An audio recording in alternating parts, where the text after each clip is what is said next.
Is the fully loaded Power Wagon worth $85,000? We'll find out in today's video. I'll include a link to the Ram and Sandy's website in the description down below. Also include a link to my car buying guide. Let's get into it.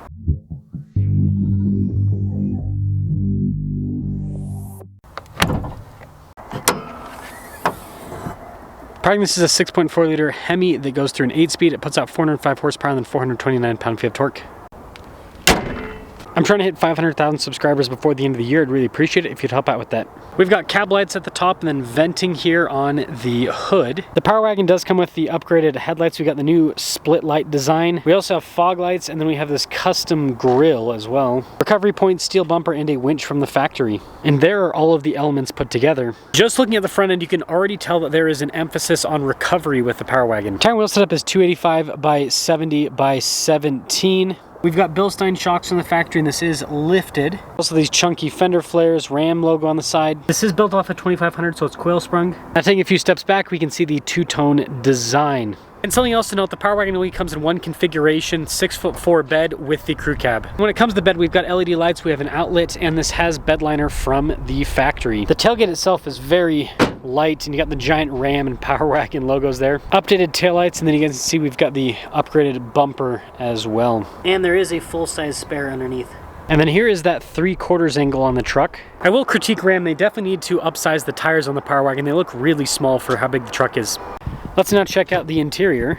This has really nice trim on the door panel with all of the stitching. That continues onto the seats. One way to look at this is it's a limited Power Wagon in terms of the interior. You do get the under seat storage as well as the little buckets on either side. The rear passengers also get USB ports, heated seats, an outlet, and some vents.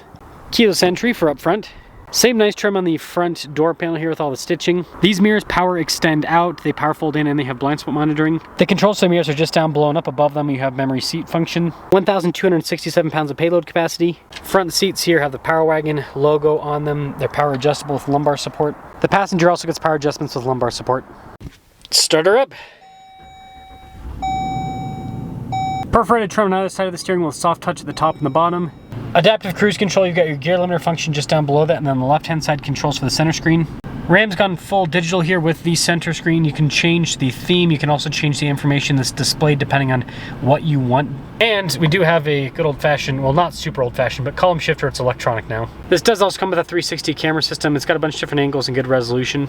Massive infotainment system. There's a shortcut bar here at the bottom, which you can use to go into the different menus. It does take a second for stuff to load up. Stuff like your heated and cooled seats are accessed in the screen. They do give you some analog controls for like the climate, the radio controls there as well, trailer brake controls, but part of the system is also built into the screen. And yes, this one has the passenger screen because it's fully loaded. Taking a break from all of the screen action, we do have nice trim on the dash. Now this does have a part-time four-wheel drive system with off-road cruise control, four-wheel drive low, lockers front and rear, and a sway bar disconnect. One way to look at this is it's basically a Wrangler Rubicon, but an HD truck. Bunch of USB ports down below. We have two wireless phone charging pads and an outlet below those.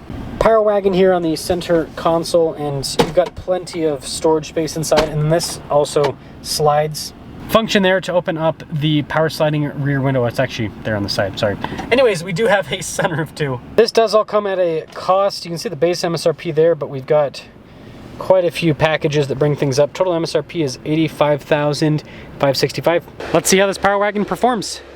Setting off in the Power Wagon, you guys can probably notice the hood is massive. I still haven't figured out why American truck makers do this. Like, if there was a big old supercharger under there, I would be okay with the giant hood bulge. But there's not, and all I have is a massive lack of visibility. Like, this needs the front camera that it has because of how big that hood bulge is. So, sight lines aside, oh, this is a big beast. Gotta love the 6.4 Hemi. I'm not sure why they, I think someone said something about emissions. I'm not sure why they detuned this engine for 25, but yeah, I think someone said something about emissions if I remember right. It's always about emissions, guys. It's always about emissions. Now I will say the ride quality is actually surprisingly good for being a solid axle HD truck. Now something to note, it does have, I mean, they're not huge tires, but it does have all-terrain tires. They have a little bit of sidewall, so that kind of helps out with the ride. But yeah, I think that Ram's doing themselves a big injustice by not just putting bigger tires on this.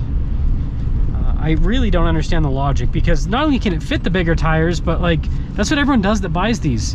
And I understand, like, oh well, it's an inexpensive modification, but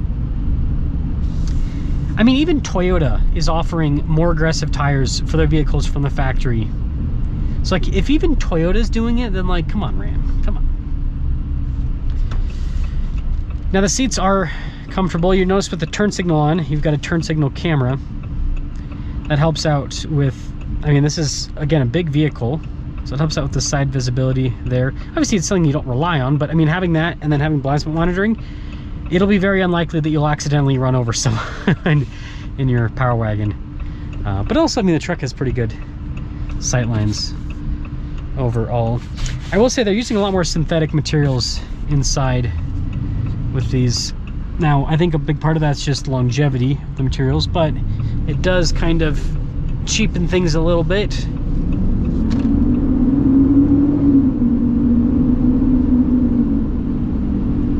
It's got power. It sounds like it's sucking in a bunch of air. I think it's because it's super hot outside today. Actually, how hot? Oh, I guess, yeah, I was gonna say, it felt pretty toasty. Yeah, it says 101 degrees. We switched to summer real fast. It was like 70 degrees the other day. That's Utah though for you. That is Utah.